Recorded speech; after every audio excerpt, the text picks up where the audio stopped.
anything to ask about Arsenal? No. What would you say was the turning point of the season? Obviously 3 wins on the bounce. I think that's the biggest turning point, and the way we won the games coming from behind showed a real desire and togetherness, and I think that goes a long way. In your perspective, what is the most important goal of the season? It's hard to single one out. I think a lot of late goals. Jordan's, Odisha, Ankert's against the North East, the winner against Championship Hall, I think was Raheem. Do or die fixture against FC Goa. If the season ends right there, what would be your biggest takeaway? The biggest takeaway is there's progress. What's come on this season, and there's a lot of signs to get better for the season after, whoever's here. A lesser-known fact that you have battled with cancer earlier on. We just spoke about it outside as well. How has that shaped you as a person and as a player? It's something that comes unexpected. At the time, it was just shocking news. But the doctors and the oncologists and all that were great. The friends were great, football were great, family were great. So it was a long 4 months, but on the other side of that, there was a lot of people helping me through it, and a lot of support in the media and stuff like that across the whole of football in the UK. As a player, you just try and get back as quickly as you can. I just wanted to get back fit and that as quick as possible. But when you're lying there unwell with it, you just seem to forget about it and try and focus on getting better soon as, which is what I've done in the end.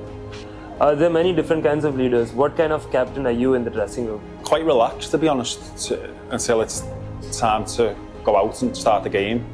Then I'll say me words and stuff. But I think around the place they'll tell you I'm quite relaxed and not one of these madmen who are always screaming and shouting for the sake of it. I try and give it information where it helps on the pitch. And I think especially the young Indian lads, I love it when they ask questions and ask you for help, because you feel the trust and the willingness to learn from them is what you like to see, and I love that. So yeah, without being a big crazy guy, I just go about it quite calmly and try and help people in that way and lead by example, hopefully in your own performances. You just spoke about the younger Indian boys, and a lot of them have said as well that you've been of great help to them. Can you give some particular examples where you've given them, certain players, some certain advice and it's worked out well? Yeah, sometimes it's not always advice. Singling Sartak out here, but for example, the North East game, when Sartak made an honest mistake, he started to do something and it never came off. And I spoke to him the day after. It's just the sake of a text message, just to say not to worry about it.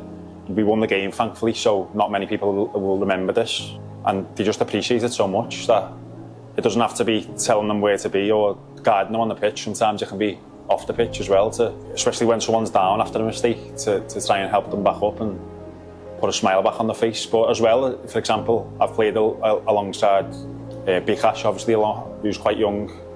We're always speaking to him.